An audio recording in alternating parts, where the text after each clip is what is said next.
Chapter 12. Now the Lord spoke to Moses and Aaron in the land of Egypt, saying, This month shall be your beginning of months, it shall be the first month of the year to you. Speak to all the congregation of Israel, saying, On the 10th of this month every man shall take for himself a lamb, according to the house of his father, a lamb for a household. And if the household is too small for the lamb, let him and his neighbor next to his house take it according to the number of the persons. According to each man's need you shall make your count for the lamb. Your lamb shall be without blemish, a male of the first year. You may take it from the sheep or from the goats. Now you shall keep it until the 14th day of the same month. Then the whole assembly of the congregation of Israel shall kill it at twilight. And they shall take some of the blood and put it on the 2 doorposts and on the lintel of the houses where they eat it. Then they shall eat the flesh on that night, roasted in fire, with unleavened bread and with bitter herbs they shall eat it. Do not eat it raw, nor boiled at all with water, but roasted in fire, its head with its legs and its entrails. You shall let none of it remain until morning, and what remains of it until morning you shall burn with fire. And thus you shall eat it, with a belt on your waist, your sandals on your feet, and your staff in your hand. So you shall eat it in haste. It is the Lord's Passover. For I will pass through the land of Egypt on that night, and will strike all the firstborn in the land of Egypt, both man and beast. And against all the gods of Egypt I will execute judgment. I am the Lord. Now the blood shall be a sign for you on the houses where you are. And when I see the blood, I will pass over you, and the plague shall not be on you to destroy you when I strike the land of Egypt. So this day shall be to you a memorial, and you shall keep it as a feast to the Lord throughout your generations. You shall keep it as a feast by an everlasting ordinance. 7 days you shall eat unleavened bread. On the first day you shall remove leaven from your houses. For whoever eats leavened bread from the first day until the 7th day, that person shall be cut off from Israel. On the first day there shall be a holy convocation, and on the 7th day there shall be a holy convocation for you. No manner of work shall be done on them, but that which everyone must eat, that only may be prepared by you. So you shall observe the feast of unleavened bread, for on this same day I will have brought your armies out of the land of Egypt. Therefore you shall observe this day throughout your generations as an everlasting ordinance. In the first month, on the 14th day of the month at evening, you shall eat unleavened bread, until the 21st day of the month at evening. For 7 days no leaven shall be found in your houses, since whoever eats what is leavened, that same person shall be cut off from the congregation of Israel, whether he is a stranger or a native of the land. You shall eat nothing leavened. In all your dwellings you shall eat unleavened bread.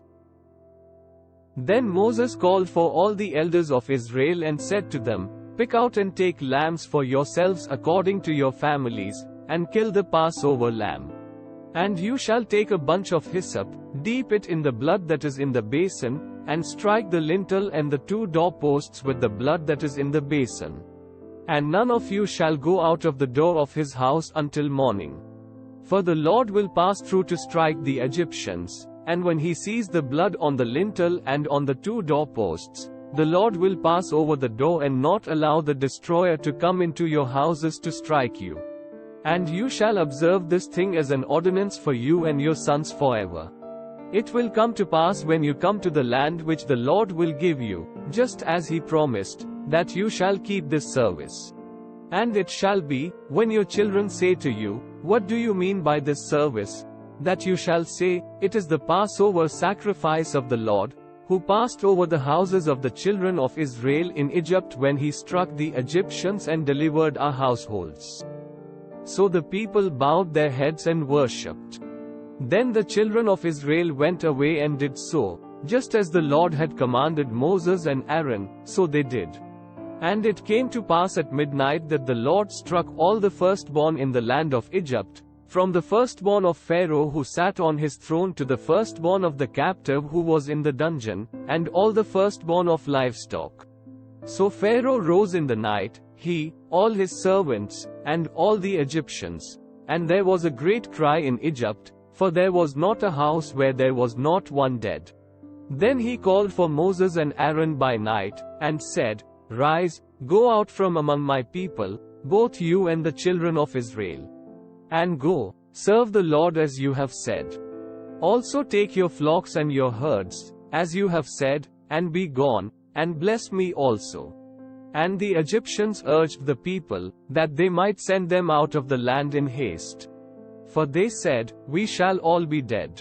So the people took their dough before it was leavened, having their kneading bowls bound up in their clothes on their shoulders. Now the children of Israel had done according to the word of Moses, and they had asked from the Egyptians articles of silver, articles of gold, and clothing. And the Lord had given the people favor in the sight of the Egyptians, so that they granted them what they requested. Thus they plundered the Egyptians. Then the children of Israel journeyed from Ramesses to Succoth, about 600,000 men on foot, besides children. A mixed multitude went up with them also, and flocks and herds, a great deal of livestock.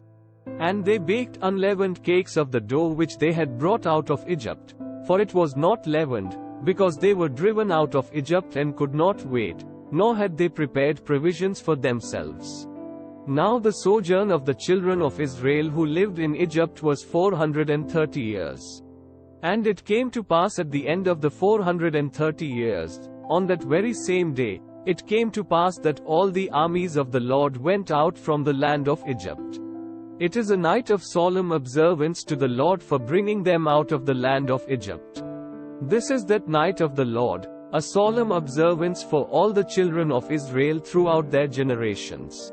And the Lord said to Moses and Aaron, This is the ordinance of the Passover, no foreigner shall eat it.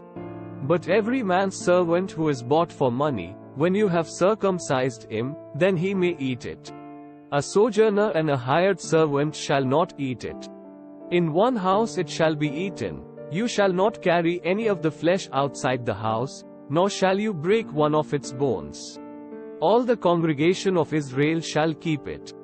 And when a stranger dwells with you and wants to keep the Passover to the Lord, let all his males be circumcised, and then let him come near and keep it, and he shall be as a native of the land.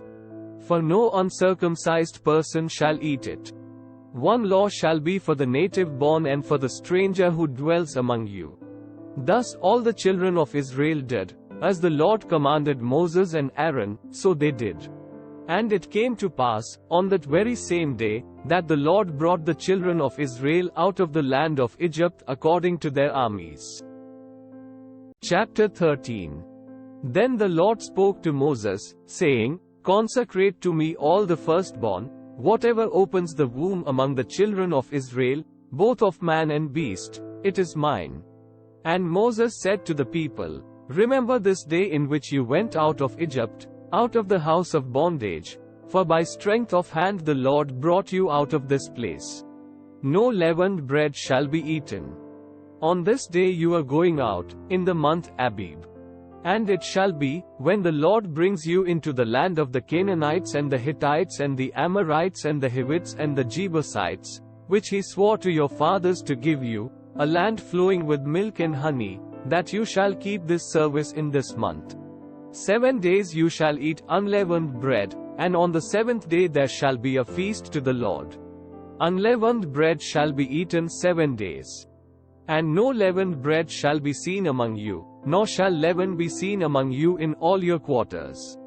And you shall tell your son in that day, saying, This is done because of what the Lord did for me when I came up from Egypt. It shall be as a sign to you on your hand and as a memorial between your eyes, that the Lord's law may be in your mouth. For with a strong hand the Lord has brought you out of Egypt. You shall therefore keep this ordinance in its season from year to year. And it shall be, when the Lord brings you into the land of the Canaanites, as he swore to you and your fathers, and gives it to you, that you shall set apart to the Lord all that open the womb, that is, every firstborn that comes from an animal which you have, the males shall be the Lord's. But every firstborn of a donkey you shall redeem with a lamb, and if you will not redeem it, then you shall break its neck. And all the firstborn of man among your sons you shall redeem. So it shall be, when your son asks you in time to come, saying, What is this? That you shall say to him, By strength of hand the Lord brought us out of Egypt, out of the house of bondage.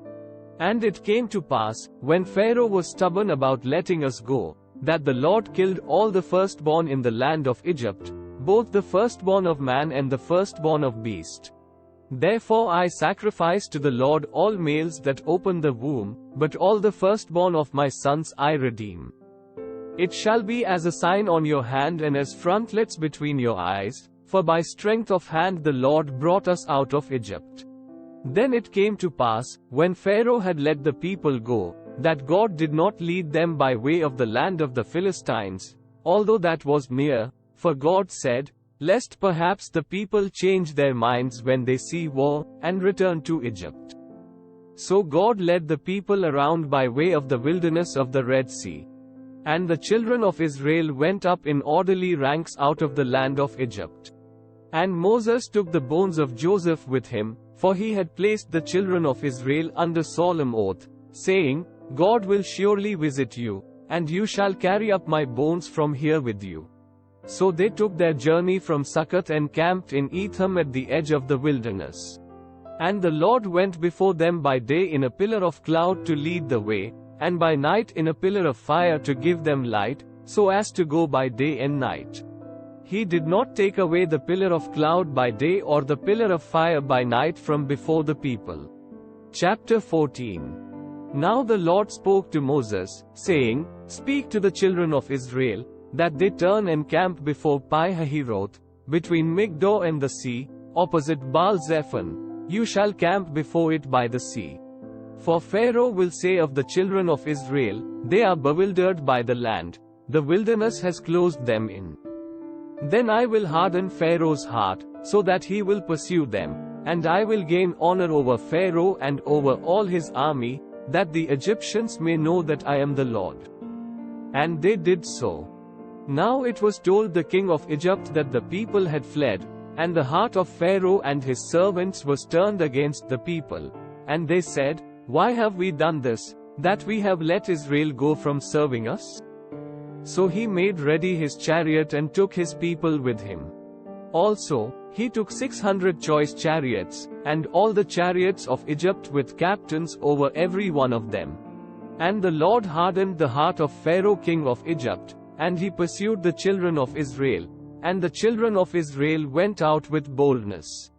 So the Egyptians pursued them, all the horses and chariots of Pharaoh, his horsemen and his army, and overtook them camping by the sea beside Pi-hahiroth, before Baal-zephon. And when Pharaoh drew near, the children of Israel lifted their eyes, and behold, the Egyptians marched after them. So they were very afraid, and the children of Israel cried out to the Lord. Then they said to Moses, Because there were no graves in Egypt, have you taken us away to die in the wilderness? Why have you so dealt with us, to bring us up out of Egypt? Is this not the word that we told you in Egypt, saying, Let us alone that we may serve the Egyptians?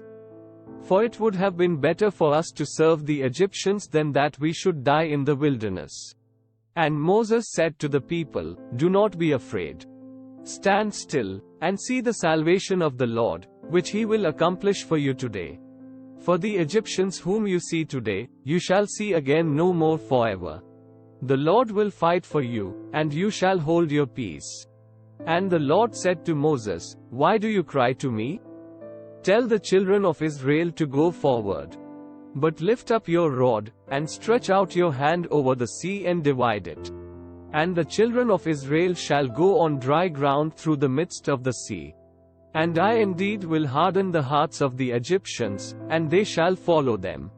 So I will gain honor over Pharaoh and over all his army, his chariots, and his horsemen. Then the Egyptians shall know that I am the Lord, when I have gained honor for myself over Pharaoh, his chariots, and his horsemen. And the angel of God, who went before the camp of Israel, moved and went behind them, and the pillar of cloud went from before them and stood behind them. So it came between the camp of the Egyptians and the camp of Israel. Thus it was a cloud and darkness to the one, and it gave light by night to the other, so that the one did not come near the other all that night. Then Moses stretched out his hand over the sea, and the Lord caused the sea to go back by a strong east wind all that night, and made the sea into dry land, and the waters were divided. So the children of Israel went into the midst of the sea on the dry ground, and the waters were a wall to them on their right hand and on their left. And the Egyptians pursued and went after them into the midst of the sea, all Pharaoh's horses, his chariots, and his horsemen. Now it came to pass, in the morning watch, that the Lord looked down upon the army of the Egyptians through the pillar of fire and cloud, and he troubled the army of the Egyptians. And he took off their chariot wheels, so that they drove them with difficulty. And the Egyptians said, "Let us flee from the face of Israel, for the Lord fights for them against the Egyptians." Then the Lord said to Moses, "Stretch out your hand over the sea, that the waters may come back upon the Egyptians, on their chariots, and on their horsemen." And Moses stretched out his hand over the sea, and when the morning appeared, the sea returned to its full depth, while the Egyptians were fleeing into it. So the Lord overthrew the Egyptians in the midst of the sea. Then the waters returned and covered the chariots, the horsemen, and all the army of Pharaoh that came into the sea after them. Not so much as one of them remained. But the children of Israel had walked on dry land in the midst of the sea, and the waters were a wall to them on their right hand and on their left. So the Lord saved Israel that day out of the hand of the Egyptians, and Israel saw the Egyptians dead on the seashore. Thus Israel saw the great work which the Lord had done in Egypt. So the people feared the Lord, and believed the Lord and his servant Moses.